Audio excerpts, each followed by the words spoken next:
Movie शुरू हुई तीन दोस्तों हंटर, बेकी और उसकी बॉयफ्रेंड डैन को दिखाते हुए। तीनों फ्रेंड्स साथ में अच्छा टाइम बिता रहे थे। चढ़ते वक्त डैन के सामने छोटा सा होल आया। उसने ग्रिप पकड़ने के लिए उस होल में हाथ डाला, पर तभी उस होल में से एक बर्ड बाहर निकल कर आई, जिससे वो डर गया और नीचे गिरा, पर रस्सी की वजह से वो बीच में ही लटक गया था। डैन अपनी पूरी कोशिश कर रहा था ऊपर चढ़ने की, लेकिन उसकी सारी कोशिश नाकाम थी। इधर बेकी और हंटर भी उसकी मदद करने की पूरी कोशिश कर रहे थे, लेकिन वो रस्सी टूट गई और डैन नीचे जा गिरा और उसकी वही मौत हो गई। अब सीन यहाँ से शिफ्ट हुआ पूरे 2 महीने बाद, जहाँ हम बेकी को देखते हैं जो बहुत ही डिप्रेस दिख रही थी। वो अभी भी उस हादसे से बाहर नहीं आई थी, और आती भी क्यों वो डैन से इतना प्यार जो करती थी। हम उसे नॉन स्टॉप अल्कोहल कंज्यूम करते हुए देखते हैं। बेकी के फादर उसके लिए काफी परेशान थे। वो उसे रोकने की कोशिश करते हैं, लेकिन बेकी उनकी एक नहीं सुनती। वो उसे सब कुछ भूल के आगे बढ़ जाने के लिए कहते हैं, पर उनकी बातों का बेकी पर कोई असर ही नहीं था। एक रात तो बेकी अपनी जान लेने का ट्राई करती है, बहुत सारी मेडिसिन खा के।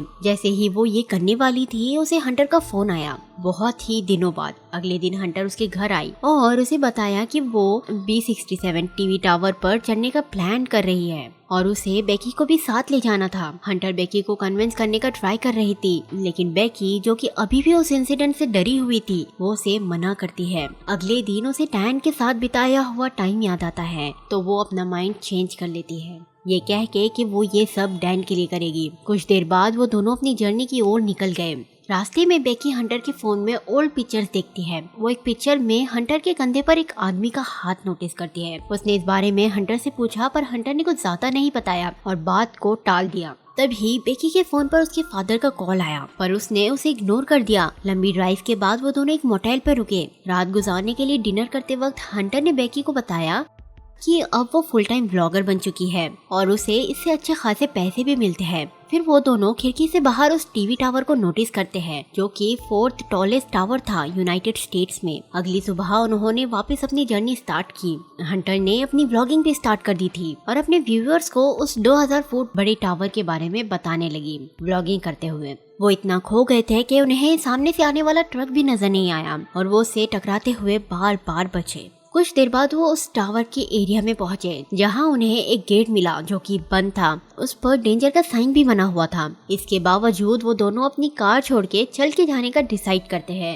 रास्ते में उन्होंने वल्चर्स को देखा जो जानवरों को खा रहे थे। हंटर ये सब अपने व्लॉग में भी बता रही थी और इसकी फोटोज अपने सोशल मीडिया अकाउंट पर भी पोस्ट की जा रही थी। उसे बहुत सारे लाइक्स मिल रहे थे। कुछ टाइम बाद वो दोनों उस टावर के पास पहुंचे। बेकी अपने पास्ट की मेमोरीज को याद करके डर रही थी। वो हंटर से वापस चलने के लिए कहती है, पर हंटर ठहरी जिद्दी। वो ऐसा नहीं कर सकती थी, उसे अपने सोशल मीडिया पे भी तो फ्लॉन्ट करना था। तो वो बेकी को काम करती है और डर से फाइट करने के लिए कहती है। फिर हंटर ने अपनी रस्सी बेकी से बांधी और सीढ़ियों से टावर के ऊपर चढ़ने लगी। टावर बहुत ही पुराना था, उसकी सीढ़ियाँ भी बहुत हिल रही थी और उसके नट बोल्ट्स बहुत लूज थे। जब बेकी ऊपर चढ़ रही थी, सीढ़ी का एक रॉड टूटकर नीचे गिर गया, जिससे वो डर गई। वो हिम्मत जुटाकर आगे बढ़ी। वो टावर के आधे रास्ते तक पहुंच गए थे, जहाँ उन्होंने सिटी की ओर देखा, जो कि बिल्कुल टॉय टाउन जैसा लग रहा था।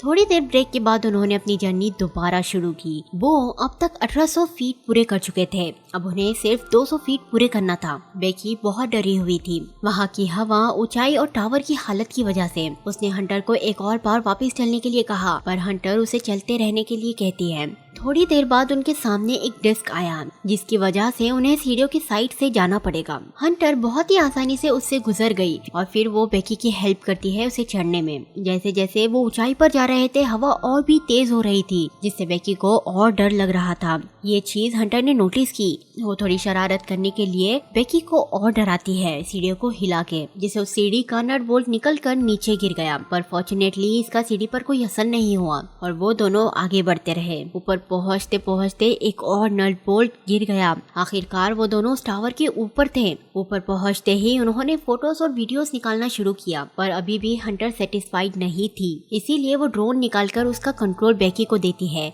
और खुद उस टावर की एज से लटक जाती है अच्छे फोटोज और वीडियोस निकालने के लिए, ताकि उससे और व्यूज और लाइक्स पा सके। उसने बेकी को भी ऐसा ही करने को कहा। पहले तो बेकी मना कर देती है, पर हंटर ने उससे कहा कि वो ऐसा करके अपने डर को दूर कर सकती है। बेकी ने हंटर का हाथ पकड़ा और उस टावर से लटक गई। हंटर ने उसकी कई सारी फोटोज निकाली और फिर उसे ऊपर खींच लिया। इसके बाद बेकी ने डैन की अस्थियां एशेस हवा में उड़ा दी और डैन को लास्ट गुड बाय कहा। दोनों के लिए ये बहुत ही इमोशनल मोमेंट था। वो उनका बहुत अच्छा फ्रेंड था जो उनके साथ नहीं था। अब उन दोनों के वापस लौटने का टाइम आ गया। बेकी पहले जाती है, पर जैसे ही उसने सीढ़ियों पर पैर रखा वो टूट गई, लेकिन हंटर ने उसकी रस्सी पकड़कर बेकी को ऊपर खींचा। बाल बाल बचने पर वो दोनों पागलों की तरह हंसने लगे, पर उनकी ये खुशी ज्यादा देर नहीं टिकने वाली थी। जैसे ही उन्होंने नीचे देखा, टावर की सीढ़ियां टूटकर नीचे गिर चुकी थी। उन्होंने अपना फोन चेक किया, पर उसमें भी सिग्नल नहीं था। और तो और उनका बैग जिसमें पानी और सप्लाईज थे वो भी नीचे डिस्क पे जा गिरा था। उनके पास बाइनोक्यूलर्स और फ्लैट गन थी जो कि उनके किसी काम की नहीं थी। बेकी इस सिचुएशन में पैनिक करने लगी, पर हंटर ने उसे काम किया ये कहकर कि सीढ़ियां टूटकर गिरने की आवाज तो किसी न किसी ने सुनी ही होगी और उन्हें कोई न कोई बचाने जरूर आएगा। वो दोनों इस टावर से निकलने का बहुत सारे आइडिया सोचने लगे। तभी हंटर बेकी के पैर पर एक बहुत बड़ा कट नोटिस करती है जो कि उसे नीचे गिरने की वजह से लगा था। उसने जल्दी से अपनी शर्ट उसके पैर पर बांधा। कुछ समय बाद बेकी ने हंटर से सवाल किया कि आखिर वो व्लॉगर क्यों बनी, जिसपे उसने बताया कि ये चीज उसने डैन की वजह से शुरू की थी, जिसे सुनकर बेकी को थोड़ा अजीब लगा। कुछ घंटों बाद हंटर ने अपना फोन चेक किया जहां उसे अपनी पोस्ट देखकर एक आइडिया आया। उसने सोचा कि शायद नीचे सिग्नल है, तो उसने एक हेल्प मैसेज पोस्ट की और अपने फोन को एक रोप से बांधकर नीचे छोड़ा, इस उम्मीद में कि उन्हें सिग्नल मिल जाएगा और उनकी पोस्ट अपलोड हो जाएगी। मगर उनकी ये कोशिश नाकाम हुई, पर उन्हें यकीन था कि नीचे सिग्नल है, इसीलिए उन्होंने फोन को नीचे फेंकने का डिसाइड किया। फिर वो हंटर के फोन को शू में सॉक्स और पुशअप ब्रा के साथ डाल देते हैं और नीचे फेंकते हैं। वो हेल्प का इंतजार करने लगे कि तभी बेकी ने हंटर के पैर पर 143 का टैटू देखा। यहाँ हमें पता लगता है कि डैन इस कोड 143 को यूज किया करता था अपने लव को शो करने के लिए।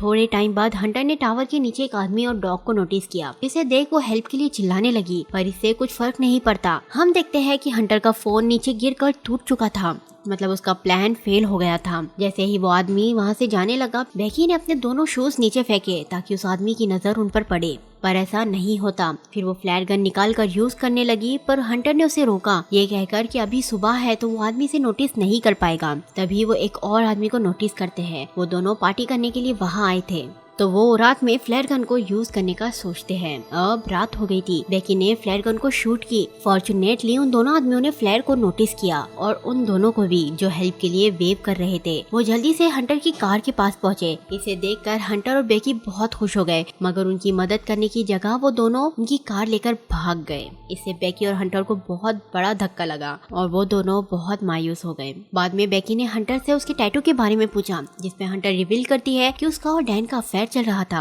वो भी 6 महीने से। हंटर बेकी से माफी भी मांगती है उसका ट्रस्ट तोड़ने के लिए। उसका कहना था कि डैन दूसरे आदमियों की तरह नहीं था, वो उसकी बात सुनता था। वो उससे ये भी कहती है कि वो उससे प्यार करती थी, लेकिन वो बेकी से उससे भी ज्यादा प्यार करती है और इसीलिए उसने डैन से रिलेशन खत्म कर दिया था। ये सारी बातें सुनकर बेकी बिल्कुल टूट गई। उसे यकीन ही नहीं हो रहा था कि वो जो 2 लोगों पर सबसे ज्यादा भरोसा करती थी, उन्होंने ही उसका भरोसा तोड़ दिया। उसकी बेस्ट फ्रेंड और लवर ने उसे धोखा दिया था। अगले दिन बेकी का अलार्म बंद हो जाता है। इसका मतलब ये था कि उन्हें हंटर का फोन नीचे फेंक के 24 घंटे हो चुके थे। अब वो दोनों बहुत ही ज्यादा प्यासी हो चुकी थी, तो हंटर नीचे उस डिस्क पर जाने का डिसाइड करती है जहाँ उनका बैग था। उसने रस्सी का एक हिस्सा टावर से बांधा और दूसरा खुद से, और नीचे उतरने लगी। वो नीचे गई, पर वो अभी भी उस डिस्क तक पहुँच नहीं पा रही थी। अब उसके पास कोई चारा नहीं था। वो हार्नेस को खोलकर डिस्क पर छलांग लगाती है। उसे बैग मिल गया था। उसने उसमें से पानी पिया, फिर सेल्फी स्टिक की मदद से बैग को रस्सी से हुक किया और रस्सी से ऊपर चढ़ने लगी। वो ऊपर पहुंचने ही वाली थी कि तभी उसका हाथ स्लिप हो गया और वो नीचे गिर गई।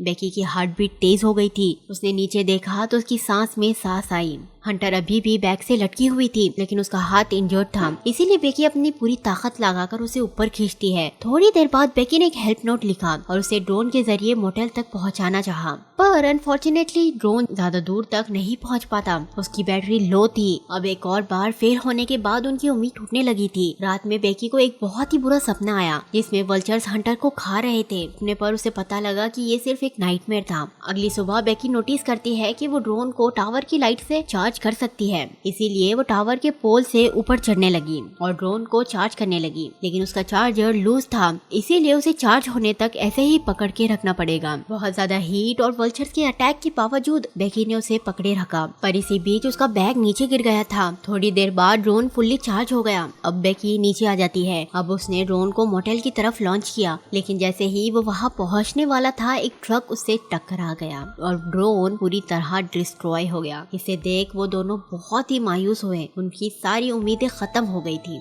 उनके पास आखिरी चांस था बचने के लिए, और वो भी नहीं रहा। तभी तूफान भी आ गया उनके लिए और परेशानियां खड़ी करने। बेकी अब बहुत ज्यादा ही थक चुकी थी और थोड़ा सोना चाहती थी, पर हंटर उसे ऐसा करने से मना करती है क्योंकि वल्चर्स उस पर अटैक कर सकते थे। बेकी अब हंटर से उसका दूसरा शू मांगती है, उसका फोन नीचे फेंकने के लिए, पर हंटर बताती है कि वो ऐसा नहीं कर सकती क्योंकि उसका शू उसके पैर में नीचे डिस्क पर है।